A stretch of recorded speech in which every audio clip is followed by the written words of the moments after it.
Because obviously it's quite it's quite an emotional film, and I'm sure people need a moment or two to capture their thoughts. It must have been very hard to make a film about your mother that is at once very, very tender film, but also disarmingly truthful. Could you tell us a little bit about the process that led you to make it?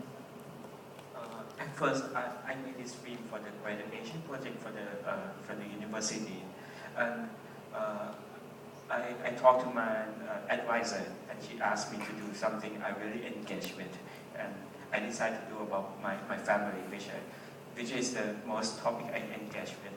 So I think this is the best one I can try. Yeah, absolutely. And how did your family react when you told them that you were going to do this project? They really okay, but they don't know the film gonna out of this way. Right. Okay. Yes. So were they quite surprised that it's been travelling to international film festivals when it's such a sort of intimate film? Yeah, they're quite interesting. But honestly, they never watched the film. Right. Yeah, because I think it's hard for this time to let them watch the film because something in my family is not quite stable. Right, I understand. Yeah, I understand. I mean, it's tremendously brave and film to really be so emotionally honest about your family, and that's something that we in this particular country, as Brits, are particularly bad at, I have to say. So, just to talk a little bit about the style of the film, I mean, you kind of mix, it's a little bit of a hybrid between reality and fiction, between kind of documentary and storytelling, and you use different filmmaking techniques. You've got the handheld and on the one hand, and then you've got the very, very exquisite black and white photography of the dream sequence. Can you tell us a little bit about how you use those different styles to construct the film? At first, I want to tell the story in the most, in the very honestly way, which is documentary. But then I found out I can't tell every story with the documentary way because something in the past can shot in the documentary way. So I just set up some scene and this is what the output. Right, I see. Yeah, that's amazing. So.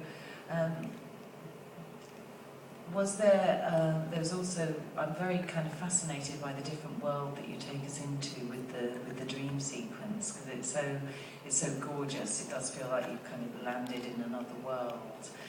What were you kind of trying to do with that particular section of the film? I try to understand my mom's thought or thinking of what does she thinking that time. So I try to imagine. But anyway, it's come out from my imagination, not her. Right, I see, yeah. Because it's a film that's obviously trying to create a tremendous empathy with people who are going through experience that we might not be able to kind of comprehend on a kind of rational level, isn't it? Yeah. Okay, do we have any questions in the audience?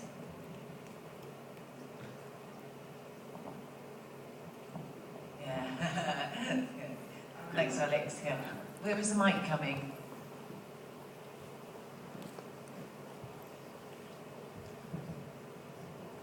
Hi.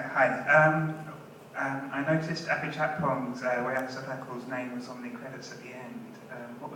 Was he involved with the making of the film? I let him saw my film, and then he suggested someone to show the film too. Yeah. Yes, gentleman in green. Yeah, congratulations. A most moving film, and I'll remember it for a long time, for many of the reasons you already stated. In that dream sequence, you had extensive quotes from about poetry. That was quite actually risky in a movie, and I congratulate you on that. And then, of course, the rest of the movie sustains those thoughts from the poet. But they open up with the poet is someone who has something dark and sad and deeply sad in his heart. dare I guess that that is you? Yeah, because like it was said in the poet, it said about the poet and the king from a recent book, right? And actually, what I think is, my mom is like a poet, and what I have done to her is like put her in the recent book. Just to follow on from those dream sequences, what I particularly loved, I mean, loved may be the wrong word sometimes, but had a deep, deep response to. The dream sequence shows nature in its overall purity and so on, yes?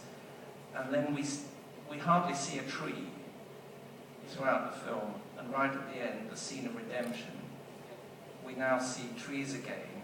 But what I thought was masterful, that you show the trees in an urban setting. We see all the bits of reality, the ugliness, the telephone wires and all that.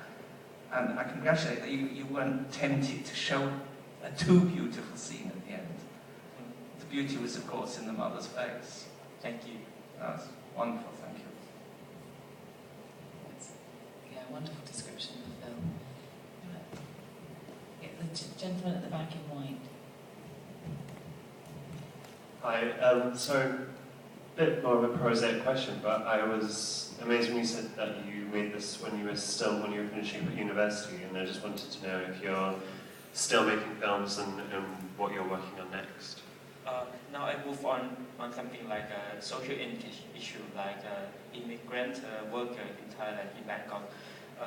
But I think the issue about my family is the most one I can involve with. So now I just try to explore something outside my family.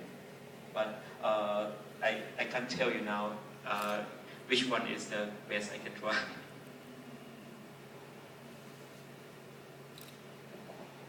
Is there any other questions? What's the significance of the title? Oh, that's the next film. That's the one that's to come. Yeah.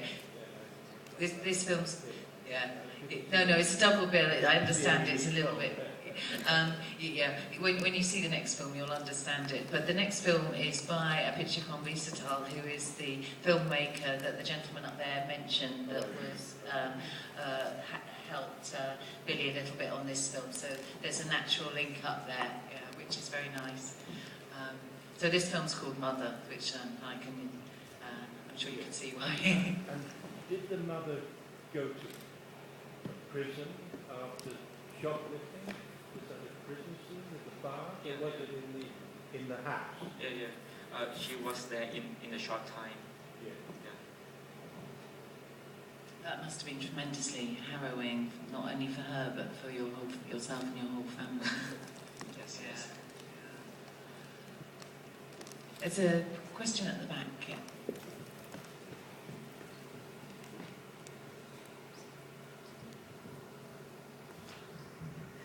The microphone runner will be very fit at the end of this festival. Hi there. Yeah, well done. I like the movie a lot. I was just wondering, like, yeah, you say now you're going to tackle some social issues in Thailand, but is there something also kind of really positive happening in Thailand now, and that's allowing you to make this film and Apicikong's films, and there's something kind of going on and what might that be? Is there something? What are the positives that are going on in your country right now? Actually, the government don't mess up with us so much. If we don't want to premiere or screen the film in Thailand, so we can make the film whatever we want, if not mess up with the government. Like that. Nicely put. Any other questions? Yes, there's some lady with dark hair in the middle. Sorry, it might sound really daft, but I didn't really follow the movie. It was like she kept repeating like that she committed like mistakes, and people were scolding her at the end. So I could see she tried shoplifting once. She might try, suicide. But what else did she do? Or I didn't really follow. I think the lady was sort of saying what were the options. So were there any other options? Could you see another way of life for your mother apart from the one that she lived? Actually, I have to say that this is just one point of view for my family story. There are plenty of things I can talk or I can communicate by this film because it is the limitation of the film. Yeah. Outside there are many people out there, like you see in the first scene, my brothers, my sisters, my dad. That people was abandoned in this film, so that is something I regret about. Thanks. Any others? So, just to finish up, it's a film that takes you on quite an emotional journey, and it's obviously a very personal film, personal to you, and watching it makes the experience very personal to the viewers. And I think we've seen some of the questions and comments. But what is it that you want the audience to take away from this film? Honestly, I made this film for myself, so I don't know what I could expect for the audience. I think that's a get at, don't you? Yeah. Well, I think many people here will take a great deal away from the film, and that's very much thanks to you. So thank you very much indeed for coming to the festival, to coming to Hackney Picture House with the film. Thank you, the audience, for being here and for your response. And we'll leave you now, and you can watch the second half of this double bill, which is the Hotel. Thank you very much. Thank you very much.